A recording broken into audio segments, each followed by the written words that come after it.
A finished bonsai is a dead bonsai. Trees are a little hard to kill.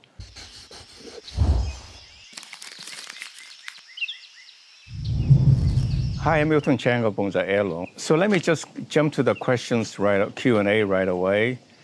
Please remember to click like if you think I'm informative. Please tell a friend.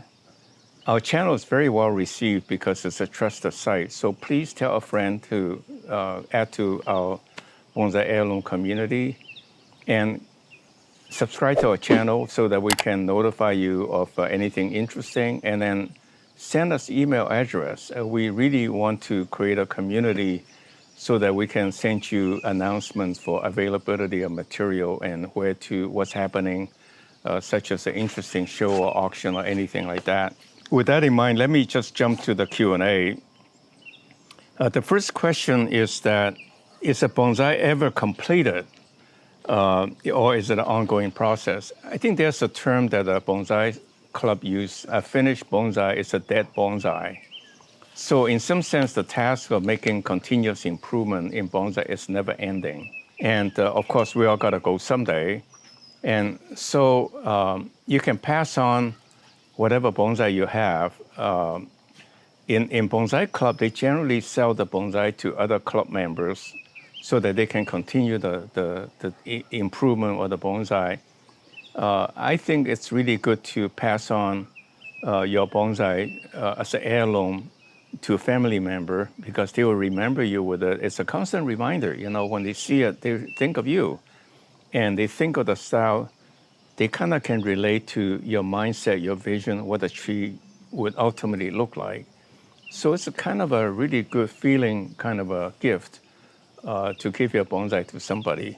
So the short answer to your question is that a bonsai never ends. A finished bonsai is a dead bonsai. I think that's a cute statement. The other question is that my trees kept dying.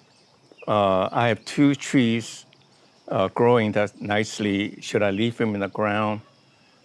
In a sense that he's a little bit worrying about digging up the tree and they died on them. Well, again, I think there's of course, this person's experiences, they died on them, but I'll tell you, trees are a little hard to kill. They are quite survival tendency. They have good survival tendency. The only way they will die is like human.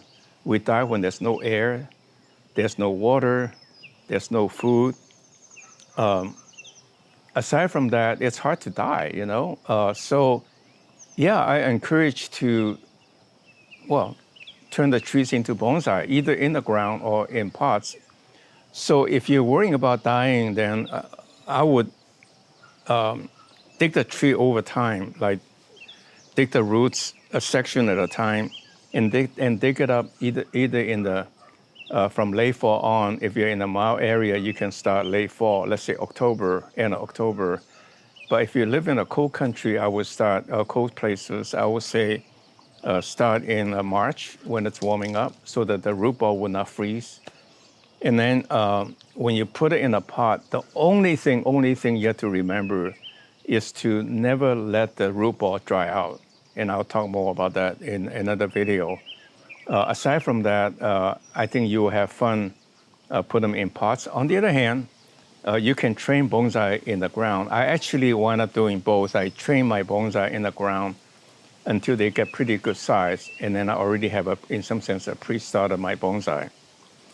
Thank you for sharing your trees, and some of my trees are going to get bulldozed, elm tree, and now it's not exactly the time to dig, in a sense that this summertime. What do I do? Well, first of all, elm is very forgiving, very strong, so sounds like you have no choice but to have them now.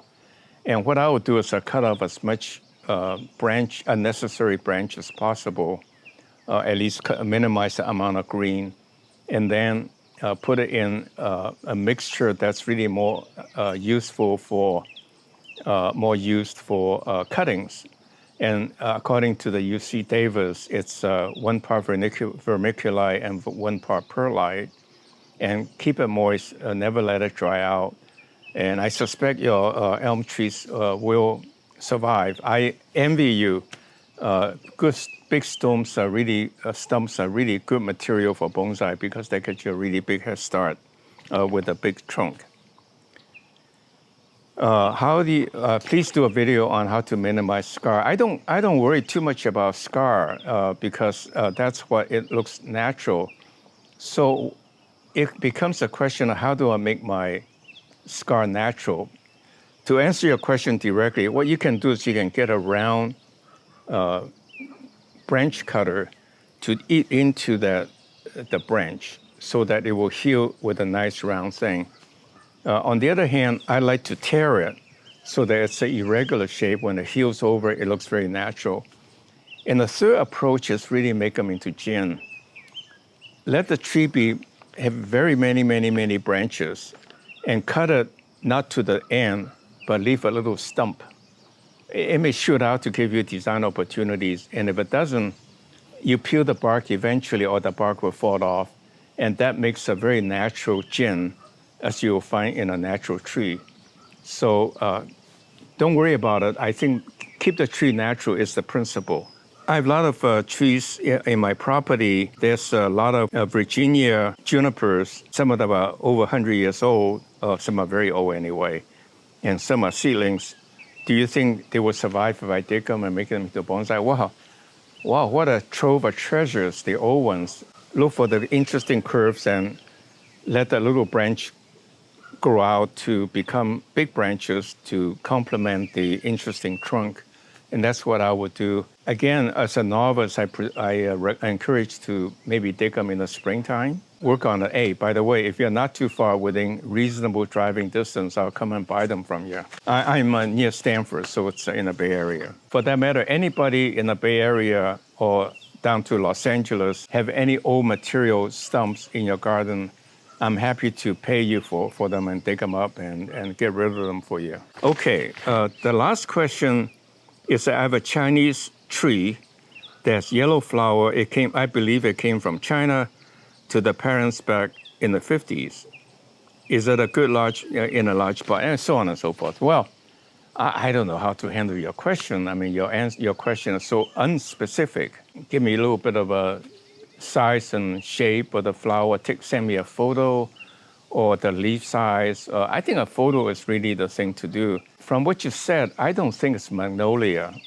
They have 2 or 3 magnolia cultivar that are commercially available that are yellow, but they are very rare. Most of them are either white or red, various tone of pink and red, and even purple. I love magnolia, by the way. That's my anchor tree here. I doubt what you have is a magnolia being yellow and the way you describe it. Magnolias are to answer your question further, magnolias are not readily grown by cuttings. I never heard that. They are usually done by grafting or air layering.